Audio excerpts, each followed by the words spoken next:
Hello students, welcome to our YouTube channel. আজকে আমরা specific 10টা প্রবলেম নিয়ে ডিসকাস করব। অ্যারিথমেটিকও আছে, জিওমেট্রি আছে, ট্রিগোনোমেট্রি আছে। তো এরকম 10টা প্রবলেম আজকে ডিসকাস করব। ফার্স্ট প্রবলেমটা দেখো, বলছে A and B working separately can do a piece of work in 12 and 15 days respectively. If they work for a day alternately, একদিন অন্তর অন্তর যদি তারা কাজ করে, with a beginning, a যদি কাজটা শুরু করে, the work would be completed in, কাজটা কত দিনে শেষ হবে। তাহলে এই a এই b, a কাজটা 10 দিনে করছে, 12 দিনে করছে, b কাজটা 15 দিনে করছে। তাহলে টোটাল কাজটা হচ্ছে 60 ইউনিট, LCM of 12 and 15। এখন আমরা যদি এই 60 কে 12 দিয়ে ডিভাইড করি তাহলে a এর এফিসিয়েন্সি পাবো 5, b এর এফিসিয়েন্সি পাবো 4। তাহলে a একদিনে করে 5 ইউনিট কাজ, b একদিনে করে 4 ইউনিট কাজ। এবার এরা কিন্তু কাজটা একসাথে করছে না, তাহলে a এর একদিনের কাজ এবং b এর একদিনের কাজ, এই 1 + 1 এই 2 দিনের কাজটাই হচ্ছে টোটাল। এদিকে 5 ইউনিট আর এদিকে 4 ইউনিট, টোটাল 9 ইউনিট। অর্থাৎ এ আর বি এই দুদিনে 9 ইউনিট কাজ করছে, কাজ টোটাল 60 ইউনিট। তাহলে এই 9 ইউনিট কাজ 60 ইউনিট কাজের মধ্যে কতবার আসবে? How many times that 9 units are within 60 units? We have to find out that number or rather that value. ভাগ করলে কি আসে? 60 কে 9 দিয়ে ভাগ করলে পাবো 6/9, এত টাইমস। 6 পূর্ণ 6 এর 9 বার আসে। এক একটা বার মানে কত? এক একটা পূর্ণ বার মানে এই দুটো করে দিন। তাহলে এই 6টা বার মানে 6 দুগুণে 12টা দিন, 12 ডেজ। এক একটা বারে কাজ হয় 9 ইউনিট করে। তাহলে ওই 6 বারে কাজ হবে 6 × 9 54 ইউনিট। এই 54 ইউনিট কাজ হয়ে গেল। এখনো বেঁচে রইল কত? 60 - 54। এই যে 6 ইউনিট কাজটা বেঁচে রইল, এই কাজ করতে কিন্তু এবার এ আসবে। কারণ কাজটা যখন 1, একটা গোটা পার্ট মানে দুটো করে দিন, একটা গোটা পার্ট মানে 9টা করে ইউনিট।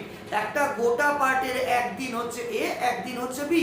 তাহলে এটা 6টা পূর্ণ সংখ্যক বার মানে সেটার কাজ করেছিল বি, শেষ করেছিল বি। এবার কাজ করতে আসবে এ। এসে দেখে 6 ইউনিট কাজ বেঁচে আছে। একটা দিনের অপরচুনিটি, প্রত্যেকের অপরচুনিটি একদিন করে কাজ করার। একদিন কাজ করতে আসবে। একদিনে ওই 1 ডেতে করে যাবে 5 ইউনিট কাজ। কাজ করে চলে যাওয়ার পরও আরো বেঁচে রইল রিমেইনিং ইউনিট, এই 6 - 5, অর্থাৎ এখনো 1 ইউনিট কাজ বেঁচে রইল। এইবার এখানে এ যে 5 ইউনিট কাজ করলো তার জন্য একদিন সময় লাগলো, এখানে অলরেডি 12 দিন চলে গেছিল, প্লাস একদিন 13 দিন। এইবার যে রিমেইনিং 1 ইউনিট কাজটা বেঁচে রইল, এটা করতে বি আসবে। বি এফিসিয়েন্সি হচ্ছে 4, বি তাহলে ওই রিমেইনিং পার্টটা করবে 1 এর 4 দিনে, 1/4 ডেজ লাগবে। তাহলে টোটাল লাগবে এখানে 12 ডেজ, এখানে 1 ডে আর এখানে 1/4 ডেজ। তাহলে অল টুগেদার টাইম লাগছে 13 হোল 1/4 ডেজ, 13 পূর্ণ 1 এর 4 দিন। অর্থাৎ যদি কাজটা এ শুরু করে, এই কাজটা শেষ করতে মোট 13 পূর্ণ 1 এর 4 দিন লাগবে। কোনো অপশনে নেই ডি অপশনটা, নান অফ দিস সেটাকে স্যাটিসফাই করবে। নেক্সট, পরের কোশ্চেনটা বলছে, in a shop shirts are usually sold at 40% above the cost price. কেনা দামের 40% উপরে ওই শার্টগুলো বিক্রি হয় ওই দোকানে। During a sale the shopkeeper allows a discount of 10% of the usual selling price. Normal selling প্রাইসের ওপর ওই এটা সেল সিজনে কাস্টমারকে 10% ডিসকাউন্ট অ্যালাউ করছে। If he manages to sell 72 shirts for rupees 13608, then his cost price per shirt বলছে ওই দোকানদার যদি 72টা শার্ট 13,608 টাকায় বিক্রি করতে পারে, তাহলে তার ওই প্রতিটা শার্টের কস্ট প্রাইস কত। আমরা এটা বোঝার চেষ্টা করব, এই 72টা শার্ট যখন 13,608 টাকায় বিক্রি করছে, এটাকে 72 দিয়ে ডিভাইড করলে আমরা পেয়ে যাব প্রতিটা শার্টের সেলিং প্রাইস বা এসপি। এটা আমরা 189 রুপিস পাবো, অর্থাৎ এক একটা শার্ট 189 টাকায় বিক্রি হয়েছে। কিন্তু বিক্রি করার আগে একটা ডিসকাউন্ট দিয়েছে। কত পার্সেন্ট ডিসকাউন্ট দিয়েছে? এই যে 10% ডিসকাউন্ট দিয়েছে। আমরা জানি ডিসকাউন্ট সবসময় মার্ক প্রাইসের উপর হয়, তাহলে এই যে মার্ক প্রাইস আছে তার উপর 10% ডিসকাউন্ট দিয়েছে, মানে মার্ক প্রাইসের 90% নেওয়া হয়েছে। আমরা জানি মার্ক প্রাইসের উপর ওভারঅল যত পার্সেন্ট নেওয়া হয় তাকে বলা হয় সেলিং প্রাইস। তাহলে মার্ক প্রাইসের 90% মানে হচ্ছে 189। এখান থেকে একটা জিরো ক্যান্সেল করব, 9 দিয়ে ক্যান্সেল করলে 21 পাবো। 21 ইন্টু 10, তাহলে মার্ক প্রাইস বা এমপি পাবো 210 টাকা। এই অবধি আমরা মার্ক প্রাইসটা পেলাম। আমাদের বলেছিল কস্ট প্রাইসটা কত। প্রথমেই কোশ্চেনটা বলেছিল in a shop shirts are usually sold at 40% above the cost price। তাহলে এই যে 210 টাকা মার্ক প্রাইস, সেটা কিন্তু কস্ট প্রাইসের উপর 40% বাড়িয়ে, অর্থাৎ কস্ট প্রাইসের 140%, which is 140 by 100, that is equal to 210।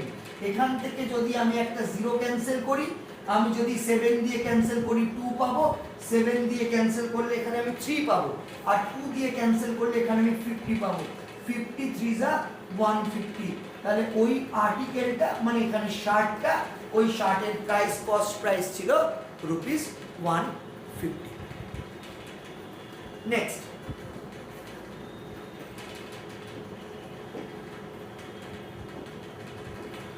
the difference between simple and compound interest on a certain sum of money at 5% per annum for 2 years is ₹160. Find the sum।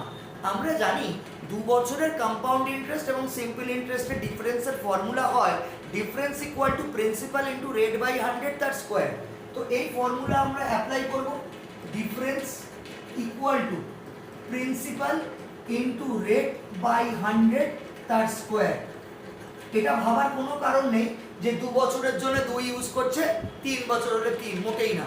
3 বছরের এখানে একটা important formula আছে, সেটাও খুব কাজে দেয়। সেটা ওই 3 বছরের সিআইএসআই এর ডিফারেন্সের ফর্মুলা। সেখানে আমরা বলতে পারি principal equal to difference into 100 cube by r square into 300 plus r. তার মানে এইটা 3 ইয়ার্স এর ফর্মুলা, এটা 2 ইয়ার্স এর ফর্মুলা, এই দুটোই আসে এবং ভীষণ ইম্পর্টেন্ট, খুব লেস টাইম কনজিউমিং দুটো ফর্মুলা, খুব দরকার পড়ে। তো যাই হোক, এখানে কি বলছে, এখানে ডিফারেন্সটা আমাদের বলেছে 160, প্রিন্সিপালটা বার করতে হবে পি, রেট বলে দিয়েছে 5%, তাহলে 5/100 ইনটু 5/100। এই দুটো 5 দিয়ে আমি এখানে ক্যান্সেল করলে যেটা পাবো এটা 20 পাবো, এটা দিয়ে ক্যান্সেল করলে 20 পাবো। 2 2 যা 4, 4 ইনটু 16 64, তারপরে তিনটে জিরো।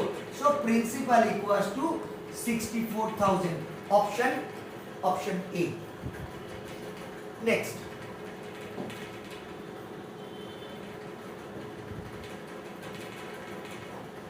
এখানে একটা কোশ্চেন করেছে O and C are respectively the orthocenter and circumcenter of an equiangle triangle PQR। এই একটা PQR ত্রিভুজ আছে, সূক্ষ্মকোণী ত্রিভুজ আছে।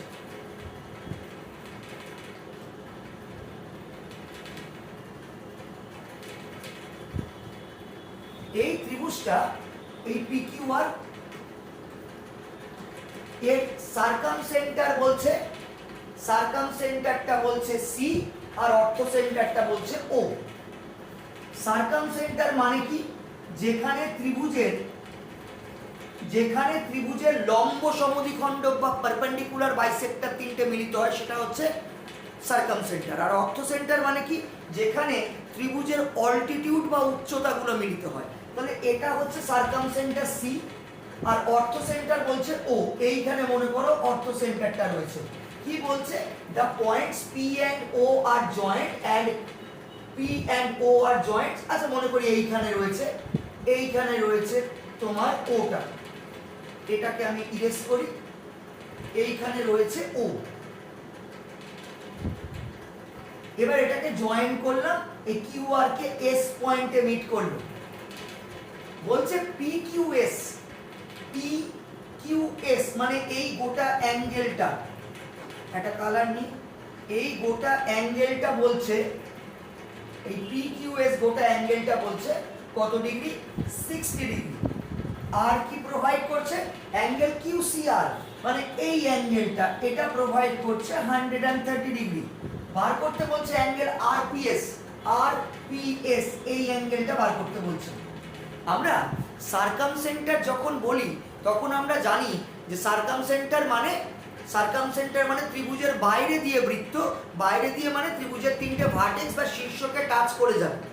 আর সার্কামসেন্টার রিলেটেড আমরা তিনটে থিওরেম জানি। একই বৃত্তচাপের উপর কেন্দ্রস্থ কোণ পরিধিস্থ কোণের দ্বিগুণ, একই বৃত্তচাপের উপর পরিধিস্থ কোণগুলো সমান, আর অর্ধবৃত্তস্থ কোণ সমকোণ। এগুলো লাগে সার্কামসেন্টার রিলেটেড প্রবলেমের জন্য। তো প্রথম যে থিওরেমটা, angle subtended at the centre is twice than that of angle subtended at the circumference if that two angles are on the same arc, মানে একই বৃত্তচাপের উপর কেন্দ্রস্থ কোণ পরিধিস্থ কোণের দ্বিগুণ। এটা আমার এখানে কনসিডারেশনে আসবে। দেখো এইটা যদি এই যে বৃত্তচাপটা কিউ আর, এই যে আর্ক, এই কিউ আর এর উপর এই কিউ সি আর এটা কেন্দ্রের কোণ, আর এই গোটা কোণটা অর্থাৎ কিউ পি আর এটা হচ্ছে পরিধিস্থ কোণ, কেন্দ্রস্থ কোণ পরিধিস্থ কোণের ডাবল। তার মানে এই গোটা কোণটা হয়ে যাবে ওই 130 এর হাফ মানে 65 ডিগ্রি। আবার এই যে ত্রিভুজটা PQS রয়েছে, এই PQS এর তিনটে অ্যাঙ্গেল মিলিয়ে 180 হবে, বিকজ ইটস আ ট্রায়াঙ্গেল। তিনটে অ্যাঙ্গেল অবভিয়াসলি 180 তৈরি করবে। তার মধ্যে এই অ্যাঙ্গেলটা 60 ডিগ্রি বলেছে। আর যেহেতু এটা ওটা অর্থ সেন্টার দিয়ে কে যায়? অর্থ সেন্টার দিয়ে অল্টিটিউড যায়, উচ্চতা যায়, মানে বিপরীত বাহুর উপর 90 ডিগ্রি। তার মানে এটা 90 ডিগ্রি, তাহলে এটা 90, এটা 60, 150 হয়ে গেল। তাহলে এইটুকু যে অ্যাঙ্গেলটা, এই অ্যাঙ্গেলটা ডেফিনেটলি 30 ডিগ্রি, কারণ তিনটে অ্যাঙ্গেল মিলিয়ে 180 হতেই হবে। তাহলে এটা 60, এটা 90, 150, তার মানে এটা হচ্ছে 30 ডিগ্রি। তাহলে কি বেঁচে রইলো? এই টোটাল অ্যাঙ্গেলটা 65, তার মধ্যে এটা 30। তাহলে এই যে রিমেইনিং পার্টটা, এই যে পার্টটা যেটা আমাকে বার করতে হবে, এটা হচ্ছে 65 মাইনাস 30 ডিগ্রি, অর্থাৎ that is equal to 35 degree. So angle RPS equal to 35 degree. আরেকবার বলছি, এই বৃত্তচাপের উপর এটা কেন্দ্রের কোণ, এটা পরিধির কোণ, এটা 130 মানে এটা 65। এই কোণটা 60 দিয়েছে, এটা যেহেতু অর্থ সেন্টার দিয়ে অল্টিটিউড পাস করে, অল্টিটিউড মানে অপোজিট সাইডের উপর তো 90 ডিগ্রি, তো এখানে 90 প্লাস 60 150, তার মানে এটা 30 ডিগ্রি। গোটা অ্যাঙ্গেলটা 65, তার মধ্যে এইটুকু পার্ট 30, তাহলে বাকি পার্টটা 35 ডিগ্রি। তার মানে হচ্ছে এই angle RPS 35 degree, which is option B. Next,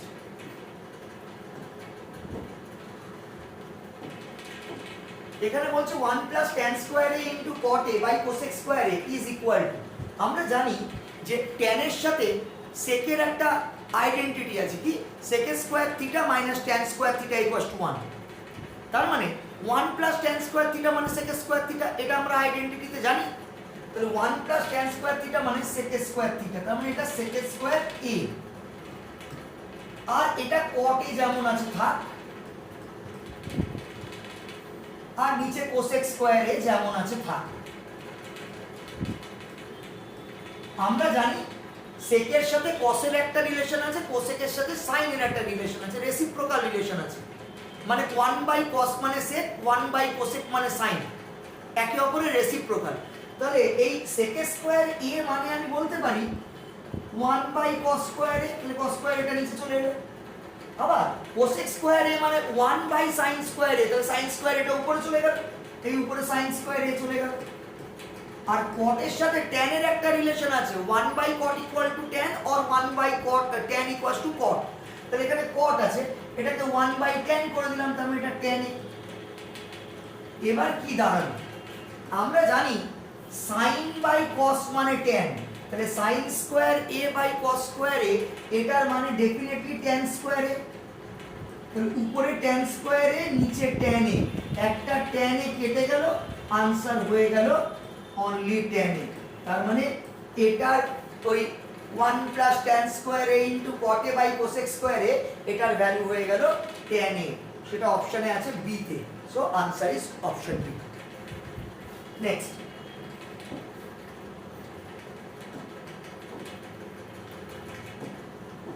এখানে বলছে which of the following equation has equal roots? দ্বিঘাত সমীকরণের ইকুয়াল রুটস, ইকুয়াল রুট মানে রুটের নেচার কার উপর দাঁড়িয়ে আছে? রুটের নেচার ডিপেন্ড করে ডিসক্রিমিনেন্ট বা নিরূপকের উপর। ডিসক্রিমিনেন্ট মানে ওই যে B square minus 4ac ax square plus bx plus c equals to 0, এই কোয়াড্রেটিক ইকুয়েশনের মাদার ফর্মের সঙ্গে যে কোনো কোয়াড্রেটিক ইকুয়েশনকে কম্পেয়ার করলে যে a b c এর ভ্যালু বেরোয়, সেখান থেকে বি স্কোয়ার মাইনাস 4ac এটাকে ক্যাপিটাল ডি দিয়ে রিপ্রেজেন্ট করা হয়। একে বলা হয় ডিসক্রিমিনেন্ট বা নিরূপক। এই নিরূপক actually indicator to determine the nature of roots. রুটের নেচার বা প্রকৃতি এই ডিসক্রিমিনেন্টটাই নির্ধারণ করে। ডিসক্রিমিনেন্ট বা নিরূপকের ভ্যালু যদি 0-র বড় হয় তাহলে দুটো আনইকুয়াল রিয়েল রুট পাওয়া যায়। ডিসক্রিমিনেন্টের ভ্যালু যদি 0 হয় দুটো ইকুয়াল রিয়েল রুট পাওয়া যায়। আর ডিসক্রিমিনেন্টের ভ্যালু যদি লেস দ্যান 0 হয় তাহলে দুটো ইমাজিনারি আনইকুয়াল রুটস পাওয়া যায়। তো এখানে বলেছে ইকুয়াল রুটস। ইকুয়াল রুটস মানে ডিসক্রিমিনেন্ট এর ভ্যালু 0 হবে। ডিসক্রিমিনেন্ট মানে B square minus 4ac, B square minus 4ac। এইবার প্রথমটায় দেয় মাইনাস 6 এর হোল স্কোয়ার মানে 36, আর 4ac 4 × 3 × 2, 4 × 3 = 12, 12 × 2 = 24, বিয়োগ করলে 0 আসে না। কিন্তু সেকেন্ডেরটাকে দেখো, এটাকে যদি তুমি মাদার ইকুয়েশনের সঙ্গে কম্পেয়ার করো, a = 3 পাবে, b = -6 পাবে, আর c = 3 পাবে। তাহলে এখানে b স্কয়ার মাইনাস 4ac টা কি হচ্ছে? b স্কয়ার মাইনাস 4ac মানে -6 এর হোল স্কয়ার মাইনাস 4 × 3 × 3 -6 এর হোল স্কয়ার প্লাস 36, 4 × 3 = 12, 12 × 3 = 36, 36 - 36 0। অর্থাৎ এখানে ডিসক্রিমিনেন্টের ভ্যালু 0 হচ্ছে। অর্থাৎ এই যে ইকুয়েশনটা রয়েছে, এই ইকুয়েশনে সলভ করলে যে দুটো রুট বা সমাধান বা বীজ পাওয়া যাবে তারা ইকুয়াল। তাহলে এখান থেকে আমরা কি জানলাম? এই চারটি ইকুয়েশনের মধ্যে একমাত্র দ্বিতীয় ইকুয়েশনটাই হচ্ছে যার রুটস দুটো ইকুয়াল। Option B. নেক্সট,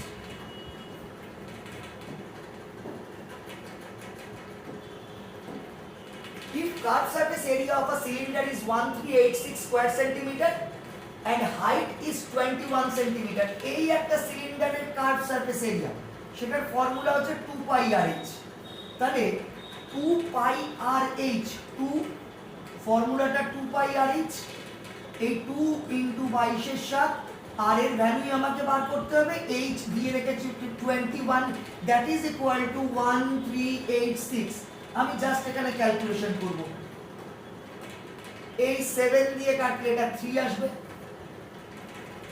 এই 11 দিয়ে কাটলে 2, 11 দিয়ে 1, 2, 6, 3 2 = 6, 6 দিয়ে কাটলে কত হয়? 21। So r = 21/2, 10.5। তাহলে কি বলেছে? what will be the radius? Radius will be 10.5 centimeter. Just curve surface area হচ্ছে ওই 2πRh, এটা হচ্ছে রেডিয়াসটা আর এটা হচ্ছে এই হাইটটা।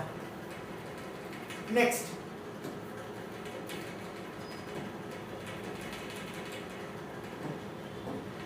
the reflex angle between the hands of a clock at 10:25, 10:25 সময় ঘড়ির ঘন্টার এবং মিনিটের কাঁটা নিজেদের মধ্যে কত ডিগ্রি কোণ তৈরি করবে?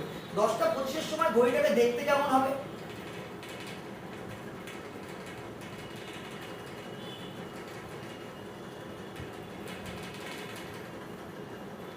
দশটা 25 সময় মিনিটের কাঁটাটা এক্স্যাক্টলি এই 5 এ থাকবে, কিন্তু ঘন্টার কাঁটাটা এই 10 এবং 11-র মাঝখানে কোনো একটা জায়গায় এরকম জায়গায় আসবে। এই অ্যাঙ্গেলটা বলেনি, এটা রিফ্লেক্স অ্যাঙ্গেল না, বলেছে এইটা বার করতে। তো নরমালি আমরা কি করব? নরমালি আমরা অ্যাঙ্গেলটাকে বার করব, তারপর 360 থেকে মাইনাস করে দেবো, রিফ্লেক্স অ্যাঙ্গেল বেরিয়ে যাবে। তো কি রকম হচ্ছে দেখি। আমরা জানি ঘড়ির ঘন্টার এবং মিনিটের কাঁটা কোনো একটা পার্টিকুলার টাইমে নিজেদের মধ্যে যে অ্যাঙ্গেলটা ক্রিয়েট করে, angle traced between two hands of a clock at any particular time, সেটা ডিটারমাইন করা হয় এই একটা ফর্মুলা দিয়ে, 60h - 11m/2। এটা মড ভ্যালু ইউজ হয়। শুধুমাত্র এই একটাই ফর্মুলা না, আরো অনেক ফর্মুলা দিয়ে বার করা যায়, কিন্তু এটা সবথেকে ইজি। তো 60h - 11m/2, h কত? h তো 10, 10টা, তাহলে 60 × 10, এটা 600, মাইনাস 11 ইন্টু এম, এম মানে হচ্ছে 25, তার মানে 275/2, এটা মাইনাস করলে হয়ে যাবে হচ্ছে 325/2, এটা হচ্ছে 162.5 ডিগ্রি। কিন্তু এটা রিফ্লেক্স অ্যাঙ্গেল নয়, এটা রিফ্লেক্স অ্যাঙ্গেল না, এটা 180 ছোট। তো রিফ্লেক্স অ্যাঙ্গেল বার করতে গেলে কি করতে হবে, এটা 360 থেকে 360 থেকে মাইনাস করে দাও, 162.5 মাইনাস করলে তোমরা কি পাবে 0.5, আচ্ছা এই জিরোটা দেওয়ার কোনো মানে নেই, 0.5, আর এটা হচ্ছে 197.5, অর্থাৎ 197.5 ডিগ্রি। অর্থাৎ ঘড়িতে যখন 10টা 25 বাজবে তখন ঘড়ির ঘন্টার এবং মিনিটের কাঁটা নিজেদের মধ্যে কোণ উৎপন্ন করবে 162.5 ডিগ্রি। এটা নর্মাল অ্যাঙ্গেল, কিন্তু যদি বলে রিফ্লেক্স অ্যাঙ্গেলটা কত, এই অ্যাঙ্গেলটা কত, তখন কিন্তু এই অ্যাঙ্গেলটা 197.5, এখানে রিফ্লেক্স অ্যাঙ্গেলটা বলেছে। So answer is 197 whole 1/2 degree. Next, এখানে একটা কোশ্চেন আছে, in the following figure AB is the diameter, যার সেন্টারটা হচ্ছে O, AOE এই অ্যাঙ্গেলটা বলেছে হচ্ছে 150 ডিগ্রি, এই অ্যাঙ্গেলটাও প্রোভাইড করেছে DO DAO, এটা বোধহয় 51 ডিগ্রি বলছে, দিয়ে এই অ্যাঙ্গেলটা বার করতে বলছে। এই অ্যাঙ্গেলটা না আমাদের কোনো দরকার নেই যেটা বার করতে বলেছে। দেখো এটা 150 মানে এটা 30 ডিগ্রি, কারণ দুটো অ্যাঙ্গেল মিলিয়ে 180 হয়। কেন? কারণ একটা স্ট্রেট লাইনের ওপর যখন আরেকটা স্ট্রেট লাইন এসে পড়ে, এই যে দুটো অ্যাঙ্গেল তৈরি হয়, এই অ্যাঙ্গেল দুটোকে বলা হয় অ্যাডজাসেন্ট অ্যাঙ্গেলস বা সন্নিহিত কোণ। সন্নিহিত কোণের সমষ্টি 180 ডিগ্রি। তো এই দুটো মিলিয়ে 180, তার মানে এটা 150 মানে এটা 30 ডিগ্রি। এগেইন এই যে দুটো বাহু আছে, সাইড আছে, OE and OB, both are radius of the same circle, একই বৃত্তের ব্যাসার্ধ, যারা কোনোদিন ইকুয়াল ছাড়া আনইকুয়াল হতে পারে না। তাহলে এই দুটো বাহু সমান মানে এই দুটো কোণও সমান। এবার আমরা জানি এই OEB এটা একটা ত্রিভুজ, মানে তিনটে কোণ মিলিয়ে 180, তার মধ্যে এটা 30, তাহলে বাকি দুটো মিলিয়ে কত হবে? বাকি দুটো মিলিয়ে 150 ডিগ্রি হবে। তো 150 ডিগ্রি হলে আবার এরা ইকুয়াল, তার মানে এটাও 75 ডিগ্রি হবে, আবার এটাও 75 ডিগ্রি হবে। বার করতে বলেছে আমাকে এই অ্যাঙ্গেলটা, এটা তো ওই একটা স্ট্রেট লাইনের উপর আর একটা স্ট্রেট লাইন এসে পড়েছে, যে দুটো অ্যাঙ্গেল সেটা তো অবশ্যই কি অ্যাঙ্গেল? সন্নিহিত কোণ, অ্যাডজাসেন্ট অ্যাঙ্গেল, যাদের সামেশন কত হয়? 180 হয়। তাহলে এটা যদি 75 ডিগ্রি হয়, এই অ্যাঙ্গেলটা হয়ে যাবে 105 ডিগ্রি। ইওর অপশন সি সেটাই হচ্ছে কারেক্ট অ্যান্সার। তার মানে আমরা যে কাজটা এখানে করলাম, যে একটা স্ট্রেট লাইনের উপর আরেকটা স্ট্রেট লাইন এসে পড়লে যে দুটো অ্যাডজাসেন্ট অ্যাঙ্গেল তৈরি হয় তাদের সামেশন 180, এটা দিয়ে আমরা কাজটা করলাম। আর একটা পার্ট কি আনলাম, যে একই সার্কেলের রেডিয়াস দুটো আলাদা হতে পারে না, তো ওটা একটা আইসোস্কেলস ট্রায়াঙ্গেলে কনভার্ট হলো, সমদ্বিবাহু ত্রিভুজ তৈরি হলো। সমদ্বিবাহু ত্রিভুজের প্রপার্টি হচ্ছে দুটো সাইড ইকুয়াল মানে দুটো অ্যাঙ্গেল ইকুয়াল, দুটো অ্যাঙ্গেল ইকুয়াল মানে দুটো সাইড ইকুয়াল। এইটা অ্যাপ্লাই করছি। নেক্সট,